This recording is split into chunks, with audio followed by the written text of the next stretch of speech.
చాలా నలిగిపోతున్నా, నా వల్ల కావట్లే. దయచేసి చెప్తున్నా, మీ అందరికీ చెప్తున్నా, వాస్తవాలు చూపించండి, ఎంక్వైరీ చేసుకోండి, ఇన్వెస్టిగేషన్ చేసుకోండి, ఎక్కడ ఏంటి అనేది. నాకు పాటలు తప్ప, పాటల ప్రపంచం తప్ప నాకు ఏమీ తెలీదు.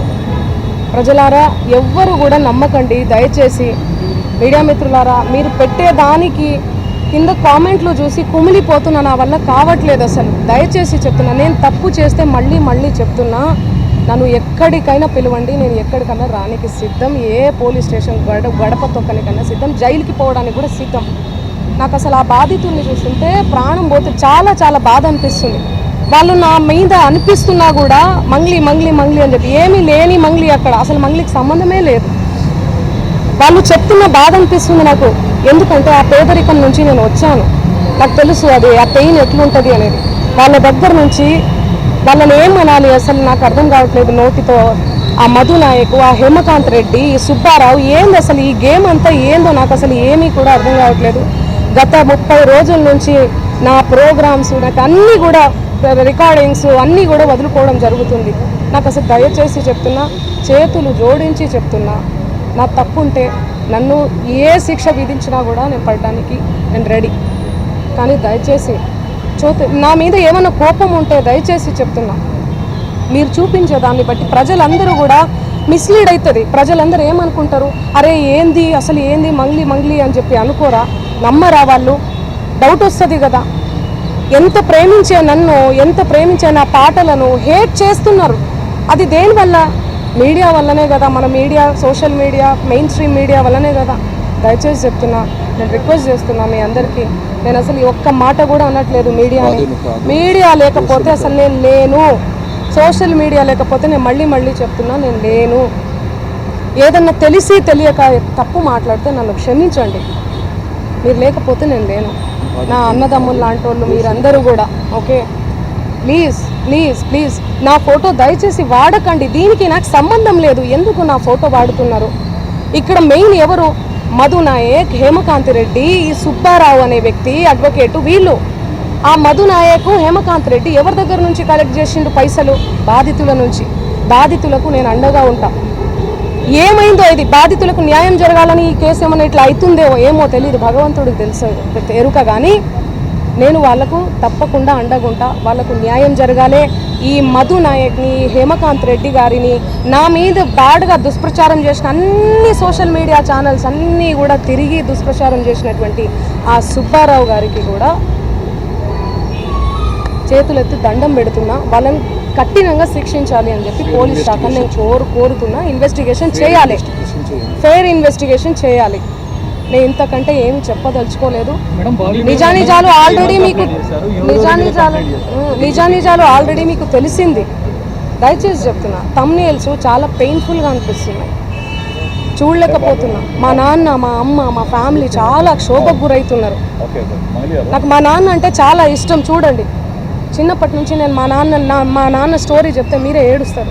చిన్నప్పటి నుంచి నేను మా నాన్నని కాపాడుకుంటూ వచ్చిన. నేను ఎవరికైనా కూడా ఎమోషనే అమ్మా నాన్న అంటే. మీ ఫ్యామిలీలు కూడా మీకు ఉన్నాయి. మీరు చూపించేదాన్ని బట్టి జనాలందరూ కూడా తప్పుదోవ పడుతున్నారు, మిస్లీడ్, తప్పుగా అర్థం చేసుకుంటున్నారు. నన్ను తిడితే మీకు ఇష్టమా? మీ ఇంటి ఆడబిడ్డ లెక్క కదా నేను. చెప్పండి, మీరు పెట్టేదాన్ని బట్టే కదా వాడు తిడుతూ ఉంటారు. వాళ్ళు కింద అసలు వాళ్ళకి ఏం తెలుసు? ఏం మాట్లాడినా కూడా అసలు గాడిద మీద కూర్చొని పోతే అసలు గాడిద మీద కూర్చొని పోతుంది అంటారు. కింద నుంచి పోతే అసలు ఎందుకు? ఎడ్డమంటే తెడ్డమంటే ఎడ్డం. దయచేసి చెప్తున్నా, నేను రిక్వెస్ట్ చేస్తున్నా, ప్లీజ్. ఎమోషన్ అయిపోతున్నా చాలా. నేను తప్పకుండా బాధితుల తరపున ఉంటా, నిలబడి ఉంటా. 100% బాధితులకు న్యాయం జరగాలి, వీళ్ళను కఠినంగా శిక్షించాలి, అంతే.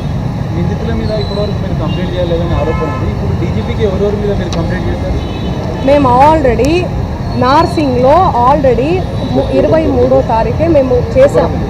సుబ్బారావు గారి మీద చేశాము, అండ్ వీళ్ళ మీద కూడా చేశాము.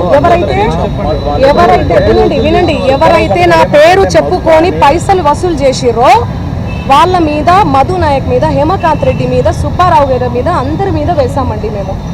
అందరి మీద. దానికి సాక్ష్యం మేఘరాజు. చూడండి, ఈయననే ఇచ్చి వచ్చాడు కూడా, కంప్లైంట్ ఇచ్చి వచ్చాడు కూడా. దయచేసి చెప్తున్నా, వినండి. ఈరోజు అయితే చెప్పండి. డీజీపీ గారికి హిమకాంత్ రెడ్డి గారికి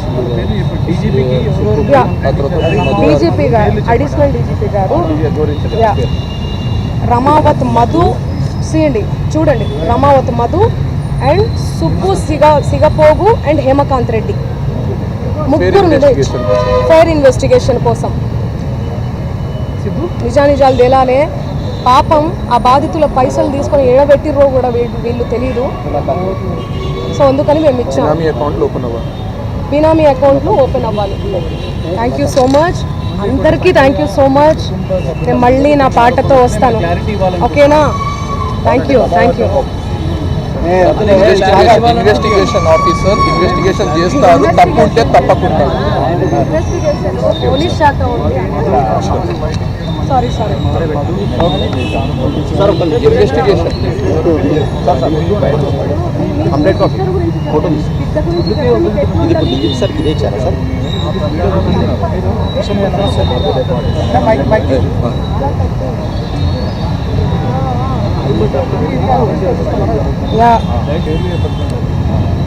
మరో విషయం చెప్తున్నా, దయచేసి నా కుటుంబ సభ్యుల్ని దయచేసి లాగకండి. నేను ఒక కోడి పిల్లల్ని ఎట్లా రెక్కల కింద దాచుకుంటుందో అట్లా దాచుకొని వచ్చిన వాళ్ళని దయచేసి బజార్లో వద్దు అన్న, దయచేసి చెప్తున్నా. ఆ చెల్లెలు వద్దు, ఫ్యామిలీ జోలికి వద్దు, ప్లీజ్ రిక్వెస్ట్ చేసుకుంటున్నా, please. Thank you so much.